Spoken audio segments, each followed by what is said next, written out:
Hello everyone, welcome to the Raise.dev Hacktoberfest Help Desk. My name is Joe, and I am your host for this show, and the next show to come in fact. If you are new to the Help Desk, welcome, hello, I hope you're having a wonderful day. This Help Desk is your resource to get all the help you need during Hacktoberfest, which means to give you all the help you need during Thursday and Friday, because we're nearly at the end now. Isn't that exciting? What is going on here? Whew. This is chaos today, everyone. So yeah, we're here to help you with everything you need for Hacktoberfest. We're here to give you tips and tricks to nail your contributions. We're here to show you new projects and new ways of contributing to those projects. And we're here to, in general, talk about people's entry into open source and their tech careers, talk about code, talk about things we do differently in code, which we've got a very special guest joining us very shortly, who I will be introducing and who we're going to dive into. We're going to play our favourite game, the old code game, where we make our poor guests look at code they wrote years ago and tell us what they do differently. It's going to be good. Before that, though, a couple of house notes. First of all, I got myself a coffee before the show. I put it in a green mug because I'm an idiot. This is a fact we're going to acknowledge now, so it's out of the way. My mug is a green screen. Okay, we're moving on with that. That's dumb. That's dealt with. Next up, the schedule. As I said, this is we are live 3 times a day during Hacktoberfest. That means we are live for this show, the next show, for today, and then 3 shows tomorrow. You can find that schedule at twitch.tv schedule. Stick around at the end of this show, and I will give you a teaser of what's to come, who we've got coming on, what we're going to be talking about, that kind of stuff. But for now, stay wherever you are. You're all very active in the chat. Hey Rick, hey Ramon, hey Aaron, hey Nick. Oh, great to see you, Nick. Good morning. Hey Luke. So keep going in the chat. As I said, we are here to help you. Keep asking your questions. Keep throwing in your tips and your tricks and your links. Luke, how dare you? On the note of links, as everyone in the chat currently knows, we have a moderation bot running. So if you post a link, it will get deleted. If you want to share a link to a resource or something you're working on, that's totally fine. Just let me know at RaiseDevs in the chat, and I will make sure that you can post that link. Hey, Robert, thanks for being here. So yeah, just mention me in the chat and I'll make sure you can post that link and everyone will be happy. So the last thing for me before I bring on our guest and we get going, I'm very excited, but last thing for me is if you don't know what Raise.dev is, you can check it out at Raise.dev. We're a service to help you level up in your developer career. We'll match you with an expert coach who help you get the experience that you need to get your first developer job after a career change or after a boot camp, to help you get that promotion you've been looking for, that raise that you're after. Whatever leap in your career it is, our expert coaches will help you get what you need. They'll pair program with you, they'll work with you towards your goals, and get you the dev career that you're hoping for. And we are completely free whilst we're in early access, so it's a very good time to... Oh no, not a video error. Okay, this is another, because I'm inevitably going to have to mention it sometime throughout the day. We've been going now for 56 shows. 56 shows, and my streaming laptop has survived. The last couple of days, it is really throwing in the towel, and if I start to lag or my audio starts to go weird, let me know in chat. It's probably just my laptop, like, finishing itself off and properly melting down. It's currently 94 degrees Celsius and it's running Chrome and OBS. And I'm undervolting it as well. So there might be hardware issues. I'm sorry. We'll do our best. Anyway, on that bombshell, please welcome our guest to the show. Oh, I will add our guest on right now. Hey, Nathaniel, how you doing? Yo, how are you doing? I am so happy to be here. Hey, beautiful people in the chat. I see some familiar names, some people that I see around. Excellent. It's good to see you. How are you doing? Yeah, good. It's been a while. Thank you so much for joining us. What I'm currently doing, whilst I'm looking away, is I'm about to add your account to our VIP list so you don't get banned if you post any links, because it's very embarrassing when we get a guest banned. Yeah, for the folks who don't know you, would you like to introduce yourself? So my name is Nathaniel Okenwa, otherwise known as Chatterbox Coder. Guess why I'm called Chatterbox Coder? I do 2 things really, really well. Okay, I do one thing really well, and one thing I do good enough. I love to talk, which I do really well. I just talk and talk and talk. And I also write some code. Right. Yeah, I'm in the right place, right? I also stream on Twitch, so you can follow me at Chatterbox Coder as well. I stream every Friday, and season 2 of what I stream on Tuesdays, what I used to stream on Tuesdays, and will be coming back, the Baby Developer Show, which is just where I interview cool people about their early in careers, early in dev careers. Yeah. Thing. Well, that's very appropriate, because I guess we're gonna be flipping the script a little bit and making you talk about that in just a second. Oh gosh. Oh. Also, so sorry, go on. I had because I knew I was coming on the show, I went and picked the repository. I'm gonna go back and some of you may have seen my tweet, but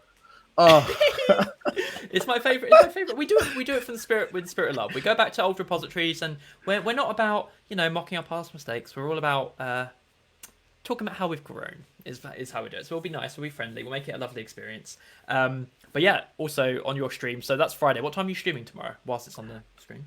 At 12 noon British time, which is Cool. now So it's currently GMT. UTC. Yes. UTC, yeah. So 12 to...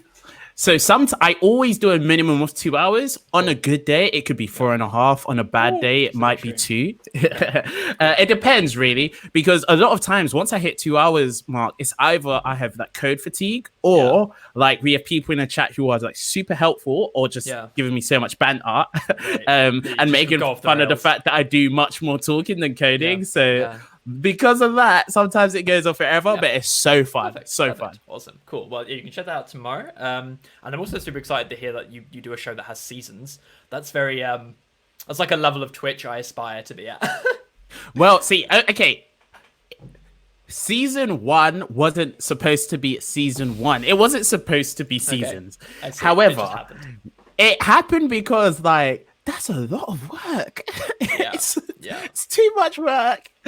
Keeping like getting weekly guests every single week. It was hard. So I was like, okay, you know what? I need a break, and took a break. And now I'm like, okay, why don't I just have breaks every like X episodes? That makes perfect sense. Yeah, and it also gives you time to like recalibrate and like just decide what you want to change, what you don't. It's very hard to do that in the flow of things. Which is definitely a point. Like we're now getting to like one more day left of this stream, and like we've had great feedback, we've had like awesome shows, we've had wonderful guests, but there's like definitely so many things just about the way things work where I'm like, I'd love to change that, but I've got a show in an hour, so I guess I'm not changing it. Like totally. I definitely get you. I think as well, it's one of those things where like suddenly streaming was thrust upon us, so we're still learning as we go along. Thanks, COVID. Poor DJ Adams, Q Macro just got themselves banned in our chat by our bot. A prime example, if you want to post the links, folks, let me know and I'll permit you to post that link. I'm so sorry, Q Macro, that you just got wiped out. Let me know in the chat when you're ready to post that message again. I'll add you to permit list and you'll be able to post it. And also thank you for your well wishes on Twitter, Q Macro, for sending cool breezes and positive vibes to my poor beleaguered stream laptop, which is now currently 98 degrees. Everything is fine. If I literally burst into flames, we know what's happened. So anyway. Interesting story, about your laptop. I literally melted my motherboard streaming, so that may be about to happen to you. I'm deeply concerned.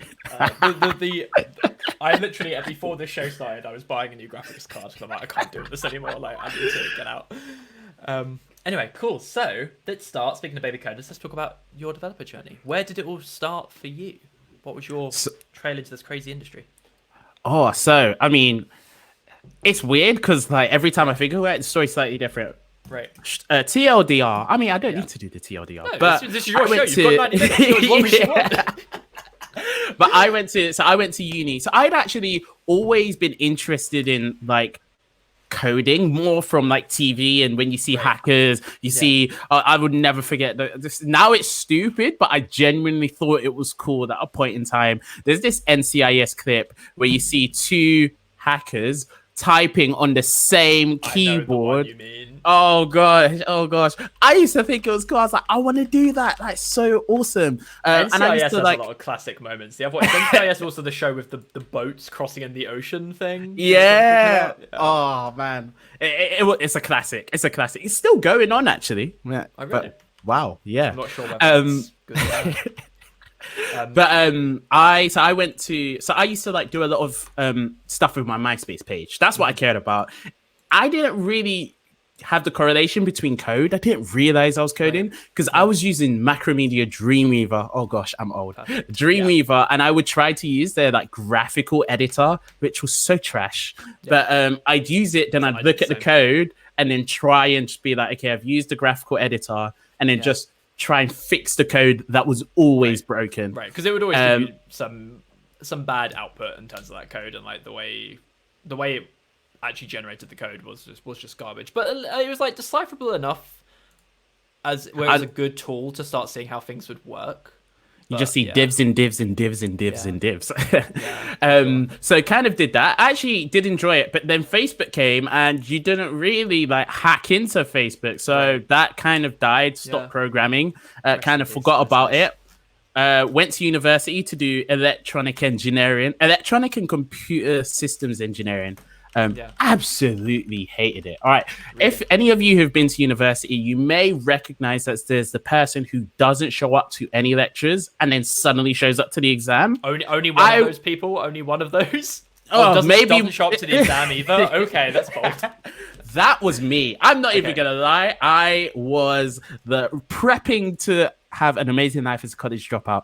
Yeah. Hated and like failed pretty much every module except the programming module. I loved it. I went to every single lecture, did every single piece of coursework, Yeah. and then so after about a year and a half, I would dropped out and I was like, I don't like this. I'm gonna do something else. What do I want to do? Oh, there's this amazing thing that I've really found fun. Yeah. Why don't I just do that? So I went to Yeah. Goldsmiths University, rep, Goldsmiths University, and studied computing. And so that's where I started to code again. Super excited, but really, what kind of I think took my like sort of coding journey from like 0 to 100 was when I started going to hackathons, and this is Right. where we met, Joe. Yeah, it was, totally. So So most of the guests on the show met. Most of us met. I was actually just about to like- type in chat that regular viewers may recognise the name Goldsmiths University from our earlier show with Hugh. Hugh Rawlinson, also Goldsmith alum. Lots of good people out of Goldsmith. Oh man, you know what? I didn't realize how many just OGs came out of Goldsmiths Like the band until Blur. Was it Blur? I mean, I was thinking about it in computing and tech. Right. But yeah, in general, yeah. But it was so cool. So I got to go to lots of hackathons, and to be honest, I learned more code in hackathons than I did at uni because like hackathons, I was actually trying to build stuff. Uni, I was just like trying to survive lectures. Yeah, pretty much. That's not too far off. I mean, one good thing is like Goldsmiths University, the lecturers, because it's like it's a liberal arts uni, it's very artsy, so they were actually pretty cool, and they'd more be like, you can make whatever you want. Here are some ways to do it. And actually, the project we're gonna that I'm gonna show was my first JavaScript like submission. So it's gonna be terrible. Yeah, it's actually funny. Like as you were saying that, I realized like my mind kind of completed a thought, and it's like for me, I is that the same? Like for me, I wrote much more code at hackathons, and I think I enjoyed writing code at hackathons more than I did at uni. And that wasn't because I wasn't writing code at uni, but it's because like. And people, there's a couple of uni students I recognise in the chat. So bear with us, folks who don't have this lived experience. I'm sorry, we are going to go on this little tangent. But I think one of the ways of learning that uni encourages is like, you know, you're very much coding to the curriculum, and it's like, hey, what is it that I need to do to tick this box to get the A, less than like, what is it I need to do to learn this skill or to like build this app that I'm interested in. You're purely just like, how do I get the marks that I need? And so it definitely encourages exploration in a whole different way. That sounds like it's probably not the case for like Goldsmith with that creative bent that your lecturers gave you. Yeah, I mean, I'll talk about it when we go through my project, but like essentially what they do is they go like for my JavaScript project, they were like, okay, we've taught you functions, we've taught you variables, we've taught you loops, we've taught you this, build whatever you want. You just need to have a loop and it must do something. You need to have a function and it must like, so because of that, people made different things for the same piece of coursework. So like I made a game, people made like art pieces, like art that would move around and interact with people. And then obviously you've got the people who do something minimum, who would just like do things to hit the loops. And then you got some people who thought they were the next iteration of CD Projekt Red and thought they could blur everything away. I mean, technically, I didn't finish by the deadline, so I've caught up to CD Projekt Red in one thing at least. Very accurate. Oh, anyone? F's in chat for anyone anyone waiting for Cyberpunk 2077. Oh man, yeah, 2077. That's probably. You know what? They just had the release date in. As someone else made this joke. I'm not gonna lie. I saw that off of Twitter, but that was the release date, 2077. So we're gonna wait a couple more years. Nice. Yeah, we'll get there. I'm the next iteration of CD Projekt Red, specifically the part where my stuff is infinitely delayed. Yes, big relate. So, so university. So you moved to degree, found a degree you were much happier in, and discovered hackathons, which obviously was like a big part of your coding journey. I guess like what stage in university did you first like start going to hackathons? Did you discover them in your first year, or was this like a later on experience?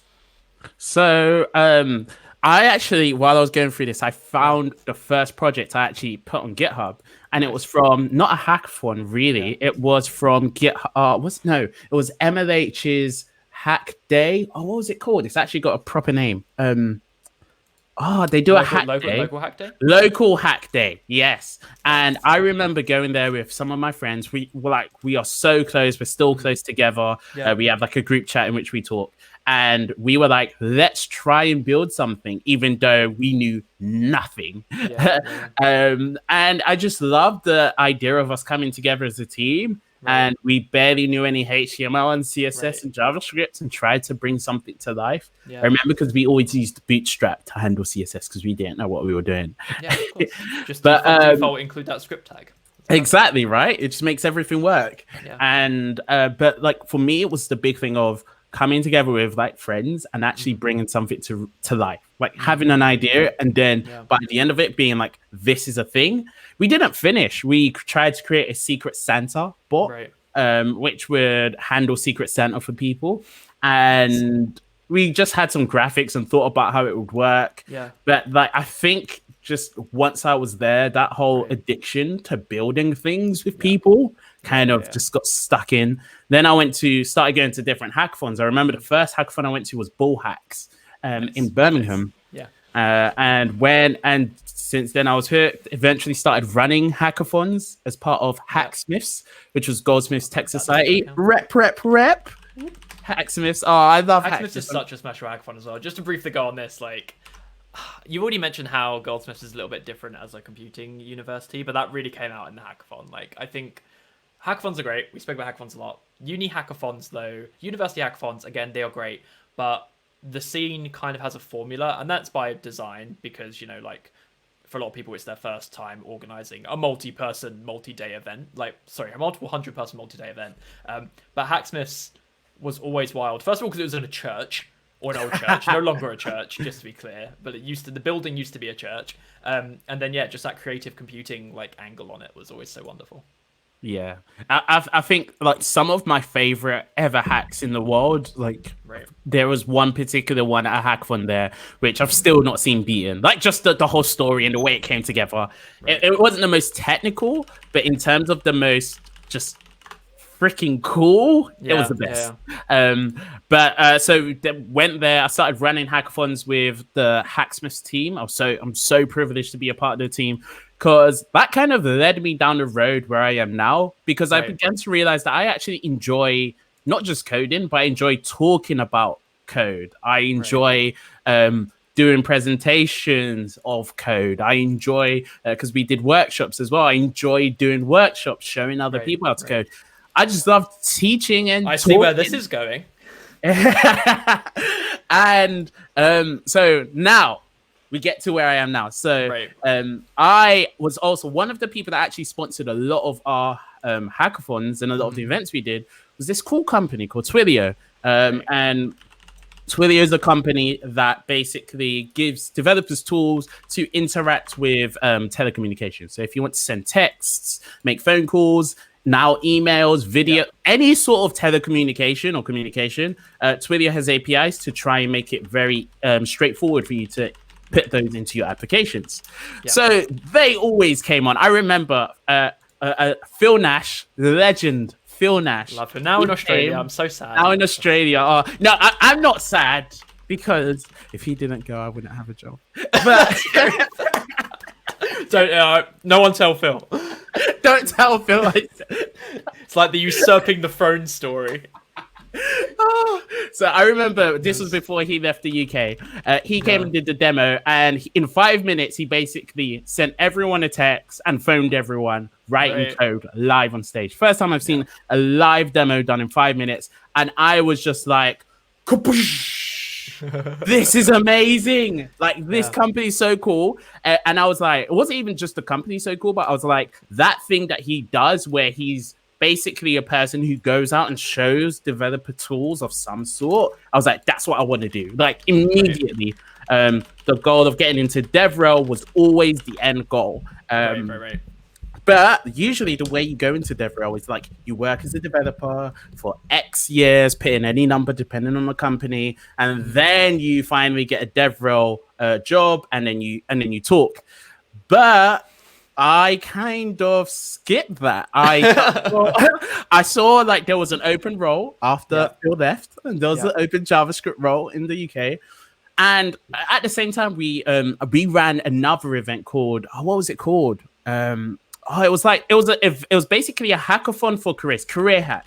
So basically, the way we had different sponsors, and they all came with challenges, but the challenges were all supposed to be somehow related to like what you might do in an interview, or like. So like you get points for going and showing your CV to someone, or you get points for doing like, I remember this credit card company, Amex, were there. So one of the challenges they do in their interviews is write some code to validate a credit card. So that's one of the challenges there. And Twilio was there as well. And I remember sitting down with one of my now colleagues and talking about how there's this dream job at your company that I would love to do, but like I'm just the junior. I'm not going to be good enough for it. What do I need to do to get to the point at which I can apply? And they were like, just apply. Just apply. We went through right there. She went through my CV. And shout out Layla Codes It, who also streams. She was, and also she was on this show earlier in the month, and she rated us yesterday. Awesome person. Yeah, awesome. And she recommended me and interview, blah blah blah. Nice. I am now. Someone asked what this logo was. I am now a Twilion. I work at Twilio. Yeah. So I also had. Were you a Twilio champion at some point as well, or am I making that up in my head? Cool. No, I was a Twilio champion. Cool. That's why actually. So I was a Twilio champion before Twilio champions was a thing. Yes. So that's actually, this hoodie was before I started working for Twilio. It's a community hero, and that's what it was going to be. I think it was going to be community heroes. Then it changed into champions. I like community hero better. But what I did was one of our events we did at uni, which was internal, so it wasn't like open to people from different universities, but we called it what was it called? DocHack, Department of Computing Hackathon, and it was basically kind of like a first year's event where all the people from first year, second year, and third year, all the people in computing at Goldsmiths all came together to like build code stuff together, and we had like challenges for people who didn't know how to code. And because I wanted something that was easy for people who were just beginning, I brought in Twilio Quest, which is this awesome game that like gives you some of the introductions to learning how to code. It does teach you about Twilio, but sometimes they have missions for JavaScript and Python and stuff. So I thought it would be good to kind of give them that, because it's got an internal code editor. It's got everything you kind of need. Right. So I ran that, and because I ran that while I was there, they were like, "Oh, this person's like super passionate about Twilio, like they care." And then I did some 5-minute demos repping Twilio at a couple of events. This is even before I got hired. You were still doing this the first you got this? Yeah. So at the first you got this, there's this like, now it's my classic, like when people ask for my headshot, there's like a picture of me with a mic talking. And that was when I wasn't working for Twilio, but I was a Twilio community hero or champion, just talking about like Twilio to all of these early in career devs. And really cool. So I think all of those things, I'd like to say to people that I was doing it for free because I enjoyed it, and then I happened to get a job doing it.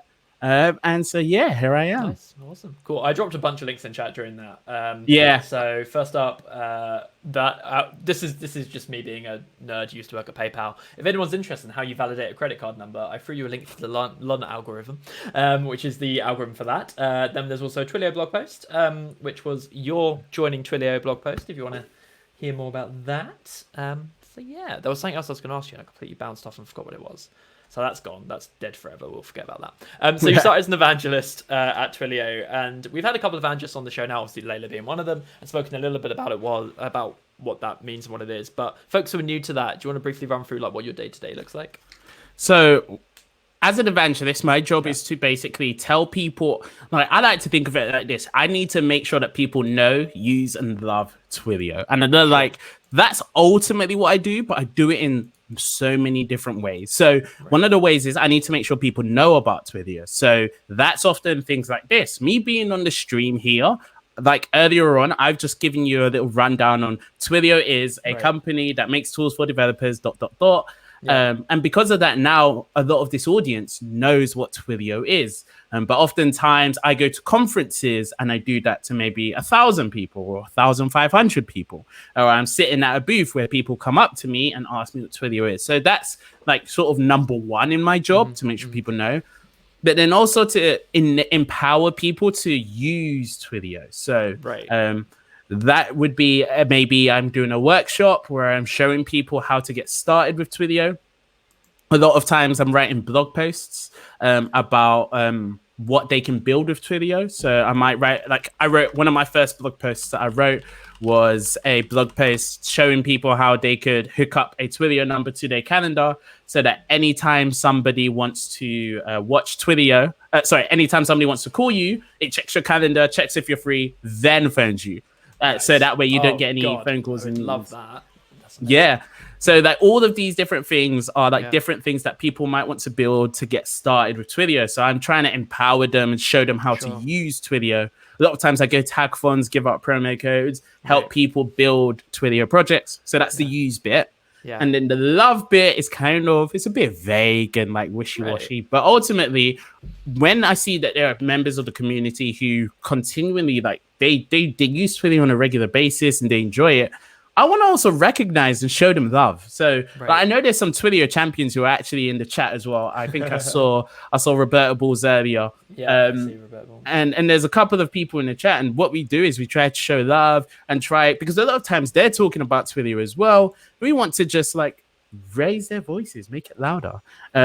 So I like to think of it like this, right? We are kind of, it's a weird blend because we are developers. Right. But we're also marketing because we're kind of trying to get the news out to other people. But at the same time, like it's a balance of so many different things. And Frackberg has just called me out and said that they thought that developer evangelist ate donuts and took pictures of shoes. They're referring to my Twitch stream where every time I succeed on coding something, I have a donut. Oh, did the Lara Hogan donut celebration. Oh wait, Lara Hogan donut? I don't know what the Lara Hogan donut celebration is. You've been accidentally doing this. Okay, so Lara Hogan. Do you know Lara Hogan? No. Okay, so Lara Hogan was VP of engineering at Kickstarter and at Etsy, and she now trains technical managers. But she has this whole thing. It's like a thing that she like has blogged a bunch on and does like loads of like stuff on, called the Donut Manifesto, which is like, as a manager, you should find out all of your like reports' favorite pastries and then celebrate wins with a donut/pastry. And she has a blog on the importance of donuts, which is just the importance of eating donuts to celebrate, which you already do.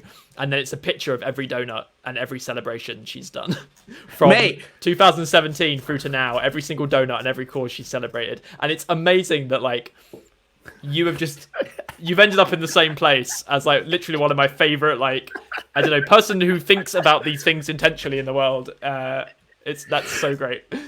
Oh yeah, no, honestly, it is. I like donuts, and I like donuts a little bit more than I like coding. So it's easy. Where did the shoes come into that? Every now and then you also eat a shoe, or So what actually? So in like Twilio has like mad values. You know that every corporate company have like the values. And one of Twilio's values is to wear the customer shoes. So it's basically telling people at Twilio to think about what the people using it want. Right.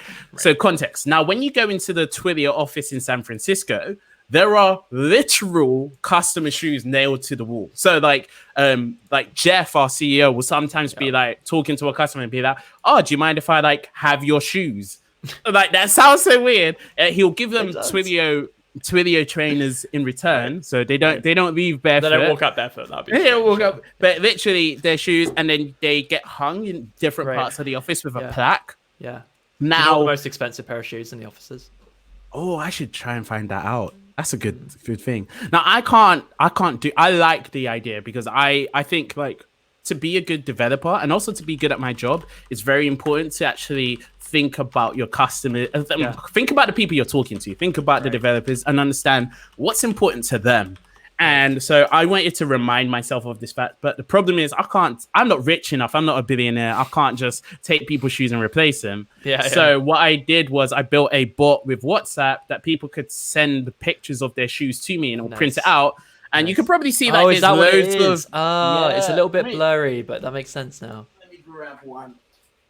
Grab some shoes from my wall. Excellent. So you can see like there's shoes. Cool. Yeah. With a Signal logo on it. Oh yeah, because I did it. A printer unique from Signal.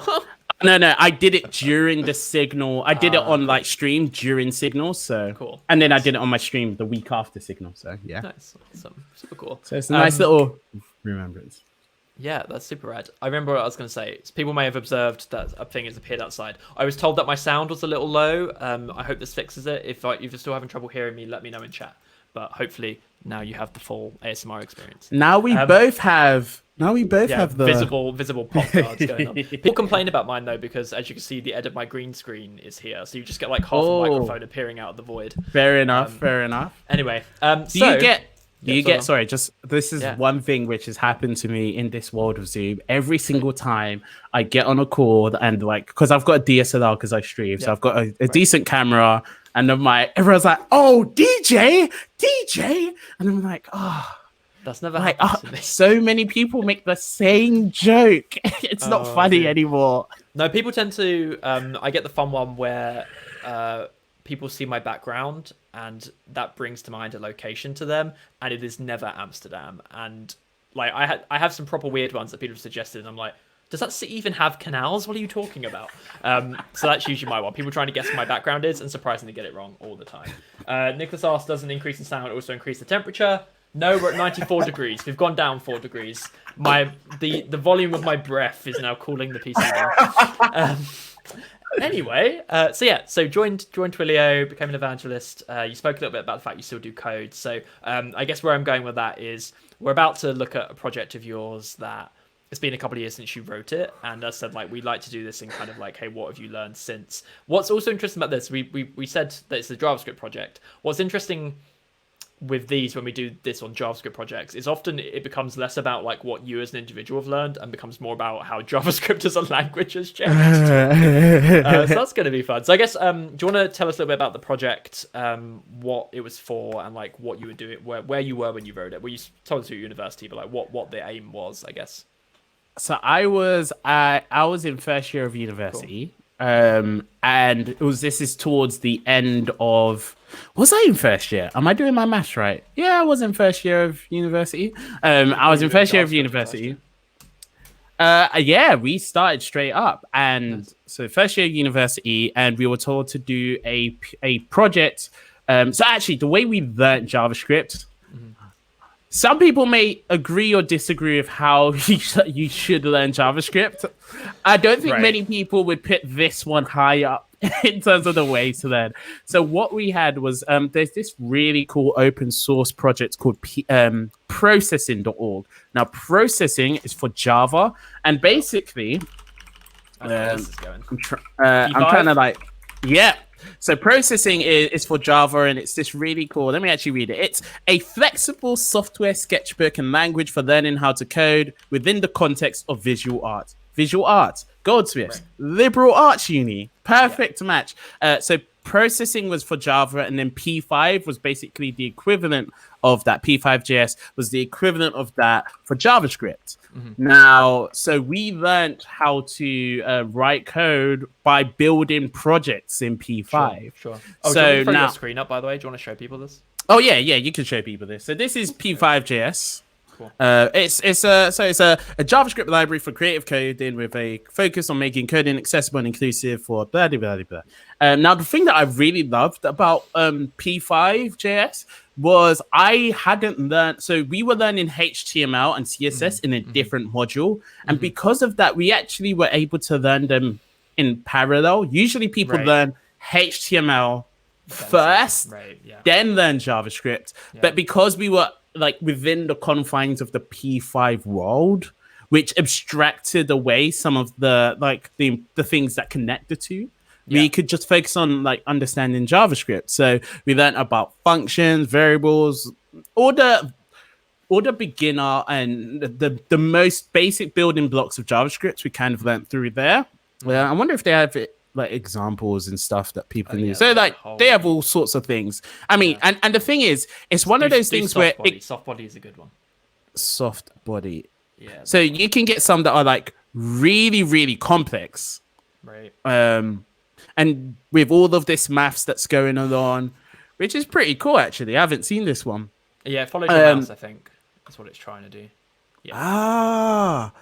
Interesting. Oh, it's so beautiful. So beautiful. All right, I'm gonna get distracted. So, so this P5JS was what we used. Now we were told to build our own versions of this, and we didn't publish them on GitHub, but I remember being like, I want to just put this on GitHub because I was so proud of it. Now.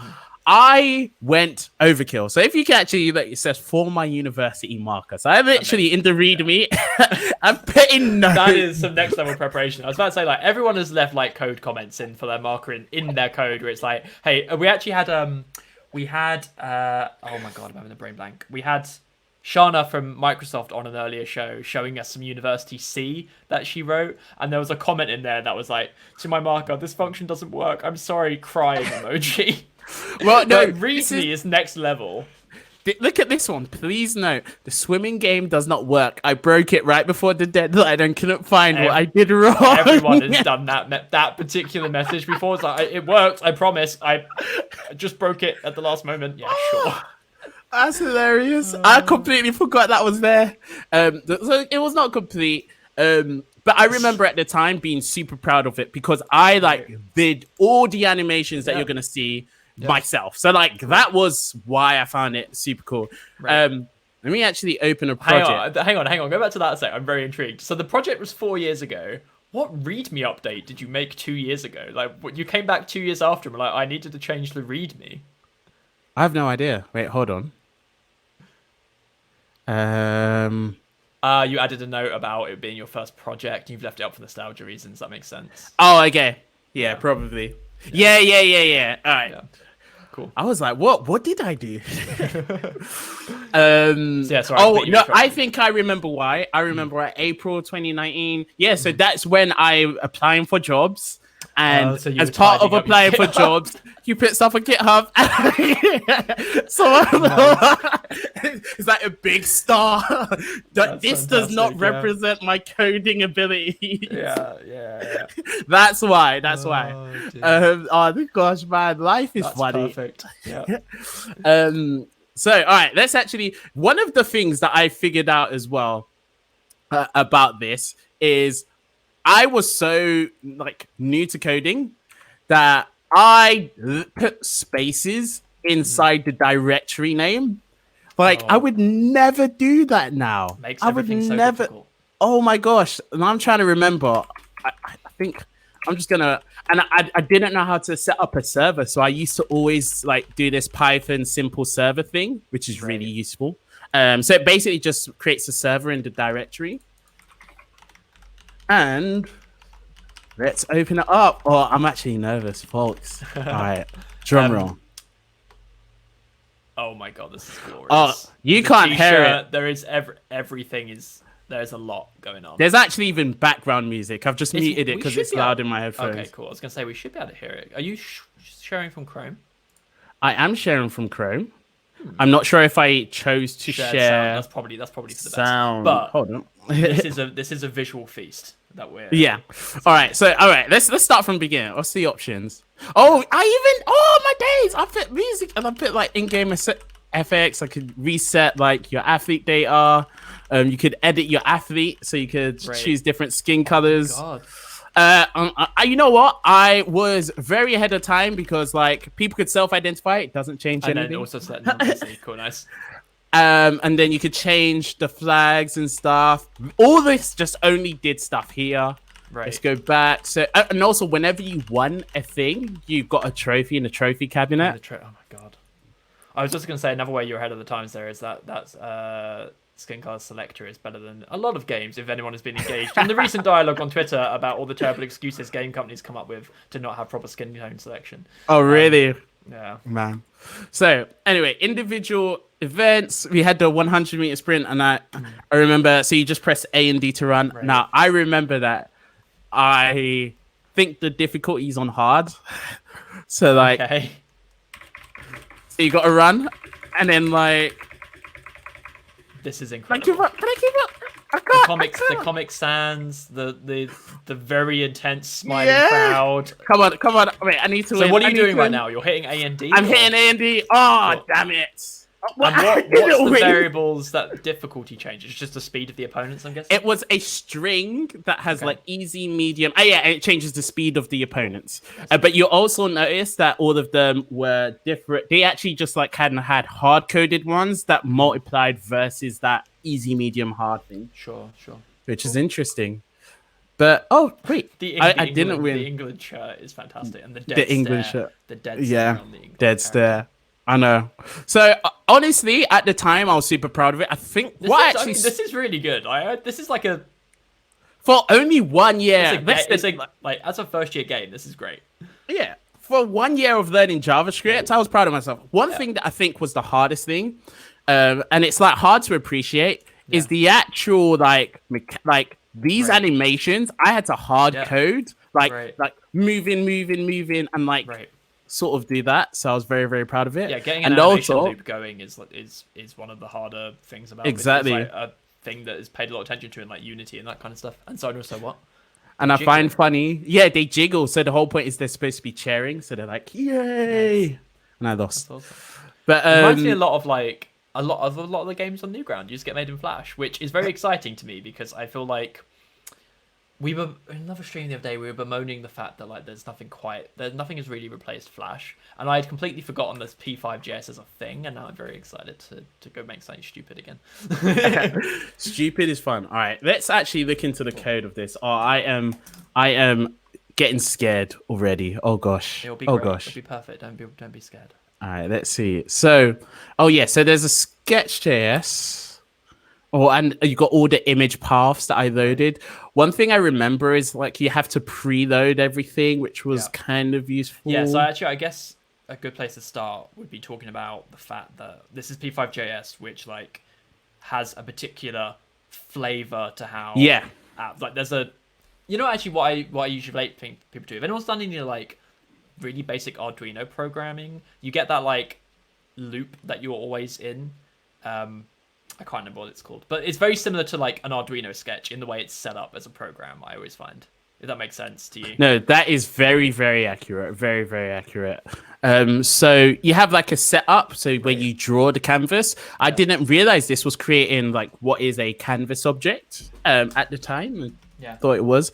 I remember also having this like gate. Everything was like global variables. Yes. Like everything. Yeah. Global variables.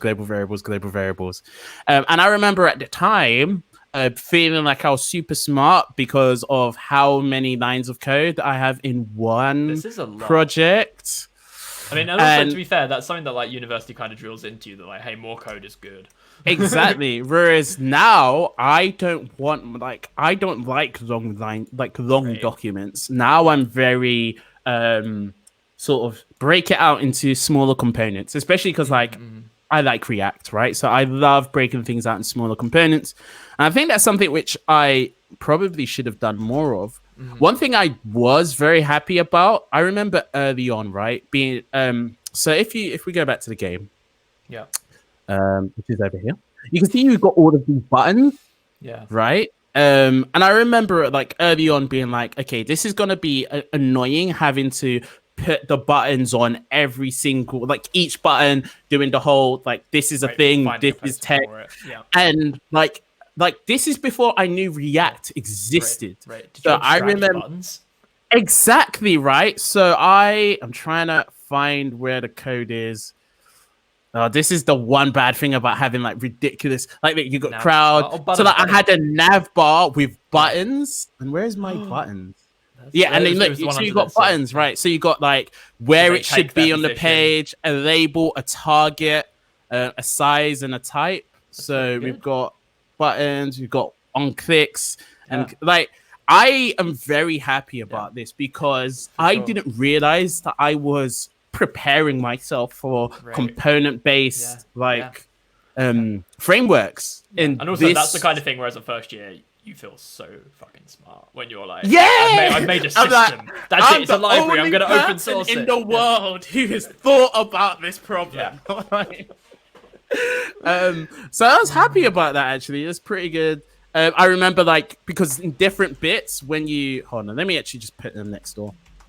So when you hover over it, it changes white. So I had to actually do a decent amount of maths to be able to create that hovering effect.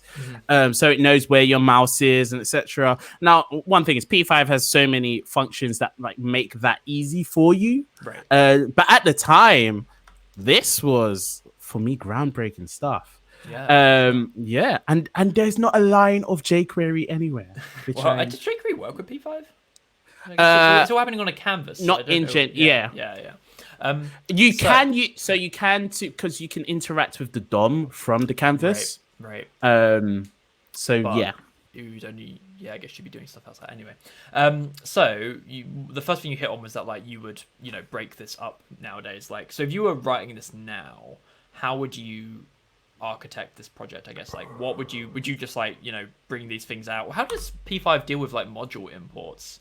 Does it just use what's available to JavaScript? Or does it have a system for it? If it's available to JavaScript, it's available because I did module imports in my second JavaScript project. I remember in my second JavaScript project, I didn't like the idea of having this one file. Well, it was because now I knew it was possible. So I broke it up into many, many different files rather than just having the one long one. Which is interesting. Oh, so we got difficulty here, which is a 4. Nice. Yeah. Let's just see if there's any. It looks like in 2019, it looks like they still didn't have ES6 modules, which I guess makes sense because they're still on the way. Fair enough. It looks like the way they recommend you break up P5 code is basically throwing it in different JS and importing them in different script tags in HTML. So which would make it. That's probably what I did actually. Yeah. Interesting. Okay. There's so many more things actually that they've added to this because when I was started, I think P5JS was actually still very new. At the time, they actually had their own editor as well. And that's what I had used to that. Right. But slowly it was one of those things where as the project grew and grew, they wanted to get people closer to, I guess, actual. Yeah. Take it so that people can develop in their own environments where they're comfortable, which is pretty nice. I probably should contribute to P5JS at some point. Yeah, there's actually this kind of relevant to something someone said in chat. Someone asked how they can start learning with P5. P5, the structure changed, but P5 used to be maintained by people at UCLA, University of LA. They recently moved to, well, not recently. God, that's how fast time has gone. Still feels like recently. 2018, they moved to a foundation-based structure, I think. And so now there is actually or they're part of the processing foundation. But anyway, it's maintained by academics.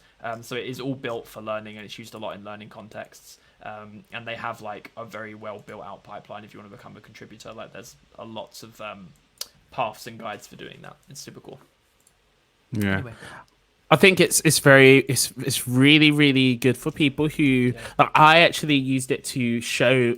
There were times where I wanted to teach people JavaScript, but I wanted to teach it outside of the context of HTML to not confuse them because, to be honest, JavaScript and HTML, they work together.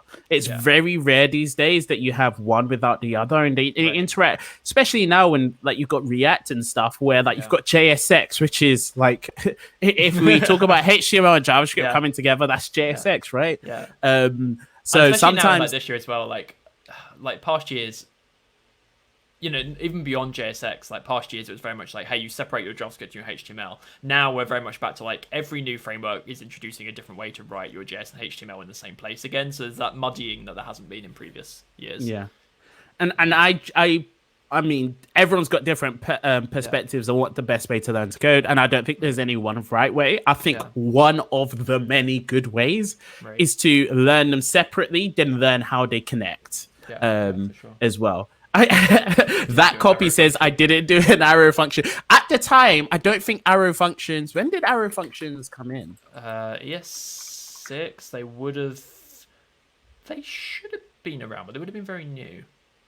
I remember when my friend actually told me about arrow functions. And I remember being like, oh my gosh. One of our guests said the other day that since ES6, it's like, since ES6 it's just impossible to keep track of what JavaScript functionality came out when.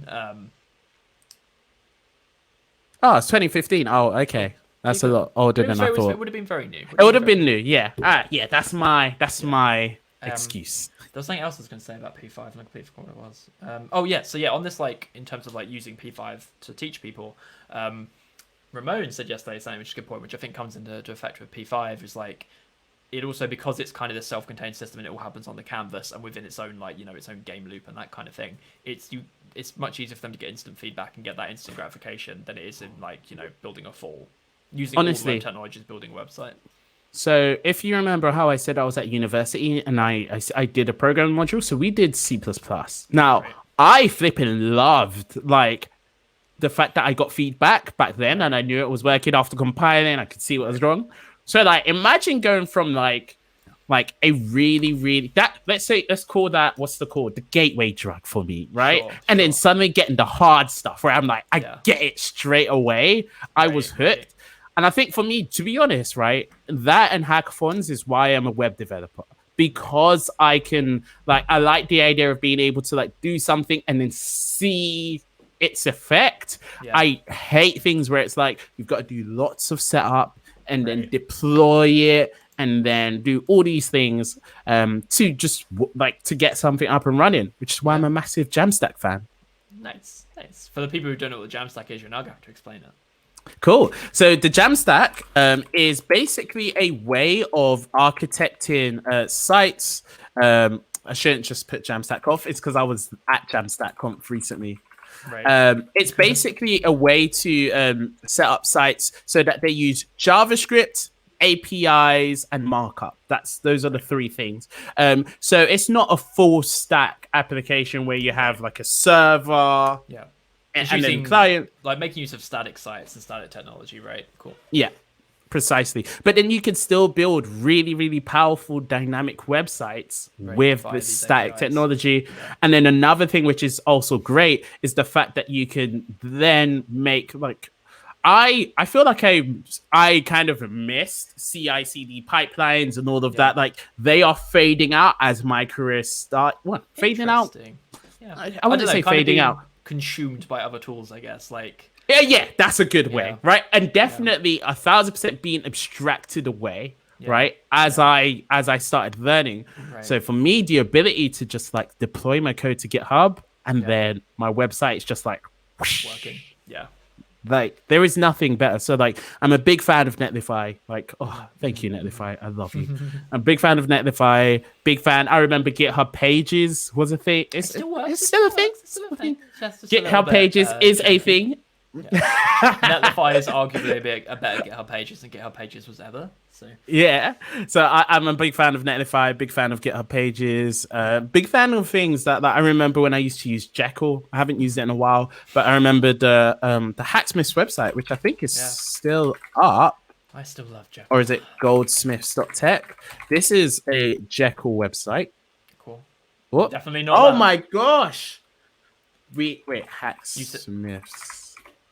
It's our website. Goldsmiths, you missed the S. Okay. I missed the Fs. Okay. This is 2017. It's 2021. So I was there in 2019. Is it still live? Yes. It is. So this site was in Jekyll. We did a load of events. That's a lot of events. A lot of events. I love how we still got upcoming. Yeah. So awesome. This was built in Jekyll, and what I loved is just being able to deploy to Git. To build, deploy to Git, and just having everything work, which was really cool. Sure. So one of the things on the Jamstack page, which is I think interesting, is headless CMSs in the side there. So I guess that's where the API comes in. So like there's, I guess to complete the loop on this and like the idea of, like not having big server-side applications, I guess one of the things that made Jamstack super viable is like this idea of like, hey, you can actually just have a CMS that's exposed by an API. So rather than having like, your server render your blog posts, or like your server contain, like you writing a database that contains your blog posts, you have a service where you put your blog post in, kind of like WordPress, without a front end, and you just call to it for an API, and you pull those into your static site, which I guess was like the big missing piece in why static sites were considered not for dynamic content before. We had a couple of headless CMS folks on. We had Shy from Contentful. Oh, I love Shy. Yeah. I love Shy. And Daniel, who was in the chat. I don't know if Daniel's still here. And Daniel from Scrappy. Oh, haven't met Daniel. Nice to meet you if you're watching. But that copy just said something about Next.js. And Next.js recently, they've done a lot of work in Netlify have done a lot of work with Next.js recently. So just in case you want to go back to Netlify, I don't even work for them. I mean, you're allowed to advocate on behalf of technologies you like. Yeah, I absolutely love Netlify. We've gone a million miles away from your code. What else? Maybe that was deliberate. Okay, you were taking us away. That's fine. Don't but honestly, but now, I know we talk about open source, right? And it's very interesting because while people talk about GitHub in terms of open source, I've noticed that the reason I'm using GitHub a lot more recently is more for like, so I write a lot of no security vulnerability. I write a lot of blog posts, and because of that, and sometimes my blog posts they get a bit complex, and it's a lot of there's some people who like to read and follow you step by step, and there's a lot of people who are like TLDR, just give me the like working code and let me see what's going on. So recently, to be honest, most of what I do with GitHub is writing code to go on. One of my colleagues contributed. Writing code to go along with a blog post, and making it available so people can like get involved really easily. And this is, I guess, part of my day job. I remember you spoke about what kind of things do I do on a day-to-day basis. So let's say I write a tutorial. This one was about like live transcribing phone calls, so you can phone a number and talk, and then like the words appear on the screen as you're talking. Nice. Which is pretty cool in a browser. So like lots of people want to do that for so many different reasons. I mean, I've had someone love it here on the stream for accessibility reasons. That'd be lovely. Exactly right. And for so many different reasons, so it's nice to just have a Git repository that people can just go and copy from. I also do some work. I've realized though a lot of like the work I do on Git is now slowly becoming more internal because I'm trying to contribute to a lot more of the internal tools. But recently I've been spending a lot of time with what's it called? Twilio Labs. Twilio Labs, okay. I need to. I'm not going to do it on there because I don't want to. You end up accidentally within a Twilio private repo. End up in my private repo. But we have Twilio Labs.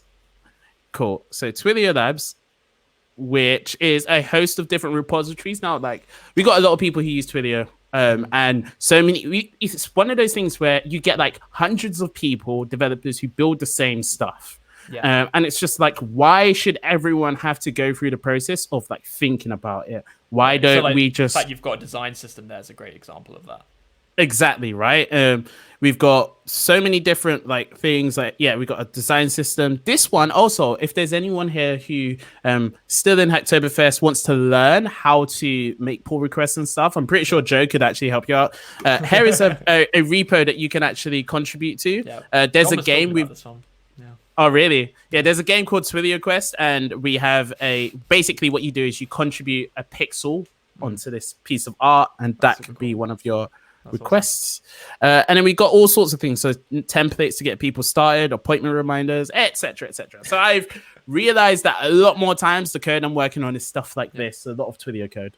Nicholas said, whoa, I've seen ads for Twilio Quest.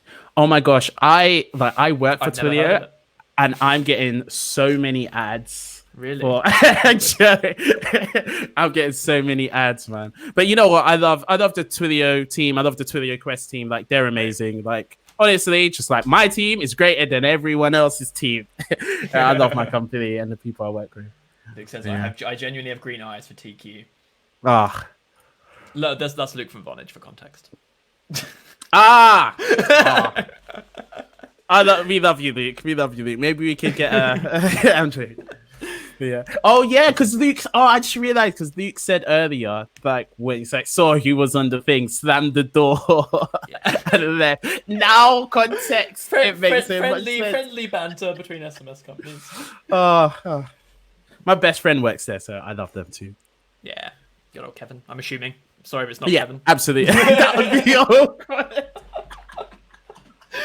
It is Kevin. But that would have been hilarious. Kevin, who works there, also helped me run Hacksmiths, introduced me to Hackathon community. So a big friendly face in the world of tech. If you are someone who is like early in your career, looking to learn about code, looking to try contribute, you may have seen that Joe also posted You Got This, which is an amazing conference for people who are early in their careers. Not only people for their early careers, but specifically for people who are early in their tech careers, tech adjacent careers. There's some amazing talks like that one, and that one, and that one. But yeah, so many cool talks. And there's going to be one, a free conference in January. A quick plug I love to them as well. how they've pivoted the title. You Got This from Your Couch is perfect. Yeah, because there was You Got This from Home. Now it's You Got This from Your Couch, which was amazing. You Got This from Home was amazing too. Kevin also built my website, which we did an episode on this where someone was going through a Vue app, and I had a realization during that I had no idea how Vue works, and my website is built in Vue by Kevin. So maybe we'll do a stream where Kevin comes and explains my own website to me. Maybe that'll be fun. That'll be helpful. That'll be helpful. It's always good to look at your own websites. But yeah, that was the project that I did first. Cool. And yeah, all sorts of. So I work on a lot of Twilio projects internally. I think recently, though, one of the things I've been really focused on is working on tools to help my team. Obviously, these are internal tools, but I think this is one of the best parts about learning about contributing publicly before I started working. Working with when I say contributing, most of the stuff that I learned with Git was actually working with people at Hackathon. So we'd always spin up the Git repo, expose our credentials, have our things stolen, and that we work together on Git repos. And one thing that's one of those transferable skills that are super helpful for when you move back into working for a company, because within your company you're going to have your own company GitHub. Do you want to get rid of the screen? You have a company GitHub. You have all of those tools as well. So it's like really useful to like build a good foundation with all of those skills before you get started. Doing a lot of what you're doing as well also exposes you to tools that are like harder to run into as a software engineer that become really useful in other places. So like ngrok is a great example of that. Or like one of your repos. But like ngrok is like something that everyone who's doing demos runs into really early, because it's a really early way to expose. It's a really easy way to expose your demos to the internet. And then if you start doing doing API development and that kind of thing on your own, it's such a quick and easy to use tool to prototype stuff that otherwise. Should we show them what ngrok is? ngrok is this amazing tool that I highly recommend people use. So basically, all of us have been in that position where you're working on something locally, which is fine. However, sometimes you need that thing locally to be available to other things on the internet. So, for example, with Twilio, when you receive a phone call or a text, Twilio makes a HTTP request to your application. So your application needs to be available over the internet. Well, if I haven't deployed it and I'm working on it locally, Twilio can't really talk to my computer. But what ngrok does is it basically takes localhost. So I think I've still got my localhost running. So I've got localhost 3000. Yep. Cool. So it takes this and let's spin up ngrok. Are you really about to expose your game to the internet? Yeah, everyone can go. So ngrok, HTTP. I've got a subdomain as well called Okenwa. That's like a paid feature, but it's totally free. So now I can expose my 3000, and any of you can head on over to nokenwa.ngrok.io and you can see the game. Now, I'm warning you now, turn your volume down because it's going to kick off. I'm not going to open it. That'll make it. Yeah, don't do that. So when you go to nokenwa.ngrok.io, it's really slow. It's warming up. Is it working? I can see like loads of get requests. Yeah. All right, so people have already clicked in it. And then eventually, and I always zoom in on this reset. Drum roll. It's not working. Why ain't it working? Oh wait, I think I know why. Give me a second, folks. Oh yeah, look, my server's just my server just can't keep up. Look at that. Look at all of those requests. Those yummy requests. All right, so open up the mini game. Yeah, downloading your uncompressed work.zip. Oh yeah, so we had to compress it to be able to like give it in. And I don't know. I also actually didn't know enough about Get to Know to not include that. To not include Mac OS X. Right. To ignore that. Git ignore is taught in university. Exactly, right? So please forgive me. And like, I know some people may decide to throw my code up on Twitter and be like, look at this code. That would be I will accept it. I am unashamed. It's on GitHub, to be fair. Yeah, it's unashamed. So now, any second now, you can have it over ngrok. But important thing is, ngrok is a really cool tool. I think people should use it. Not enough people know about it. So people still like they're working on something locally and they deploy it. They got to wait a couple of minutes and then they want to see it live. Yeah. I'm obviously that will still be a part of the process, but ngrok could speed that up very quickly. Yeah. All right, all of you are slowing down my computer and are probably gonna like burn it out. So I'm gonna kill the server. Melt another motherboard. I'm killing the server. Sorry, folks. Server's dead. We had someone get DDoS during one of our streams when they exposed really? to the internet. Yeah. No. Awesome. Cool. I've DDoSed myself. Excellent. We are coming close to time. Is there anything else you wanted to show us or wanted to talk about before we start wrapping up? No, to be honest. Awesome. Just really talk about myself, what I do, talk about the projects I did. And to be honest, I think one of the things that I was hoping to like come away from this is like how fast JavaScript's constantly changing. To be honest, I think that's something that's a bigger thing than me.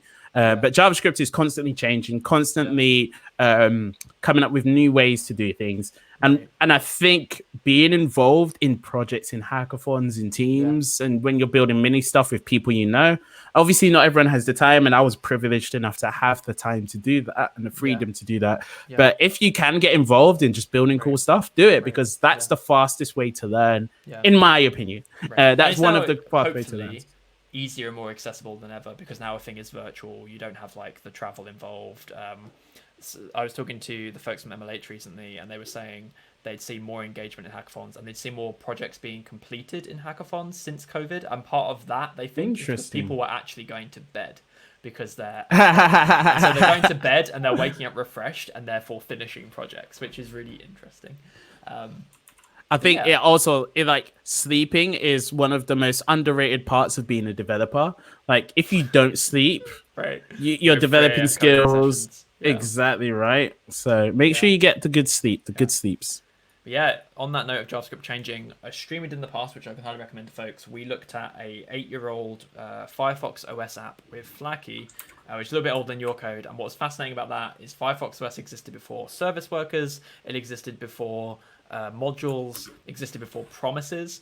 And so a lot of that app was like, hey, look at these like wild ways that we were writing stuff without those things, and now like the ways we can do them.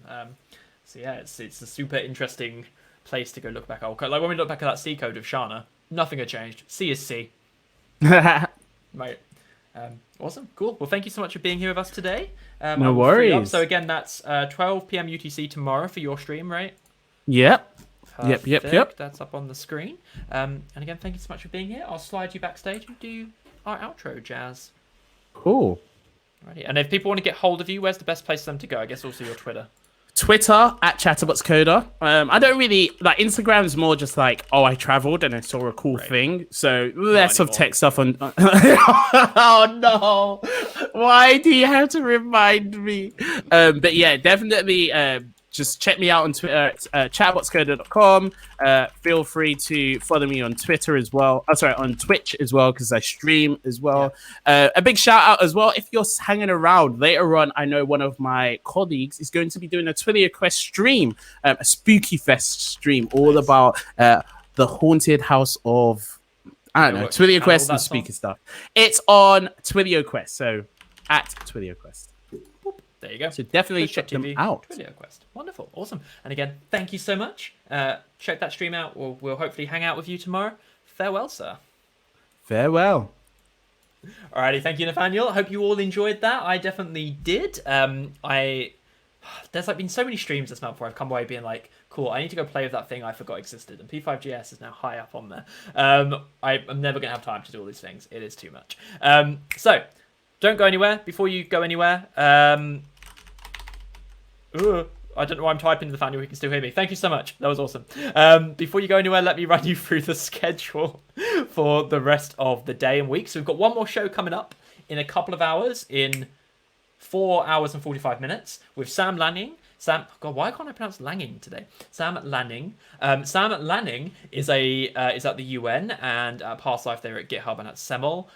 They are coming to show us a project that they worked on called Synesthesia, which is a project for interactive light and sound installations. So they used to go to festivals and set up these like really awesome audio experiences with flashing LED strips and that kind of thing. So they're going to show us through Synesthesia and talk about that project and show us that project. I'm very excited. I'm caught up with Sam in a long time, so I'm super excited to hang out with them and look at that project. That's tonight at 9 p.m. UTC.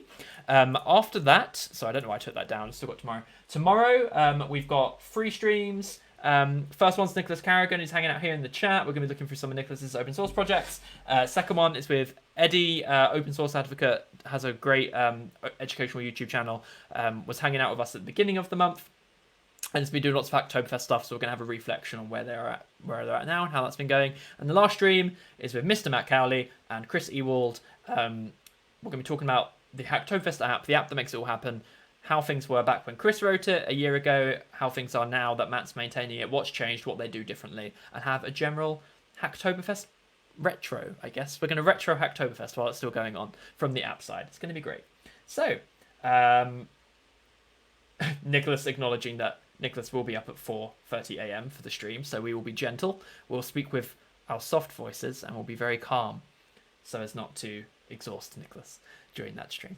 So yeah, that's tomorrow. You can see all of that schedule at twitch.tv RaisedDev schedule. If you haven't already, drop us a follow. We've got 1 day worth of streams left, and we're 30 followers away from 400. I would be so stoked if we reached 400 before the end of the month. We will be back with streams after Hacktoberfest. We haven't decided the schedule yet. Likely twice a week. We'll keep you informed as that shapes up. But in the meantime, drop us a follow. You'll get notified when we go live, and of course, we will tweet at RaisedDevs when we have that decided and before every show. So last thing from me. If you haven't already, do sign up to Raise.dev. We're free, we're in early access. You can get matched with a coach who will help you with the next stage of your developer career, and you can do that right now. And they'll pair program with you, they'll work with you on your projects. It'll be a wonderful time. You'll learn a lot, and you will grow as a human, as a developer, and get to where you want to be. So that's all from me. I will see you in 4 hours and 45 minutes. I'm going to go for my mid-afternoon between stream power nap. So I hope to see you soon. If I don't see you for this next show with Sam, I hope to see you tomorrow for our shows with Nick, Eddie, and Matt, and Chris. But other than that, have a wonderful day. See you soon.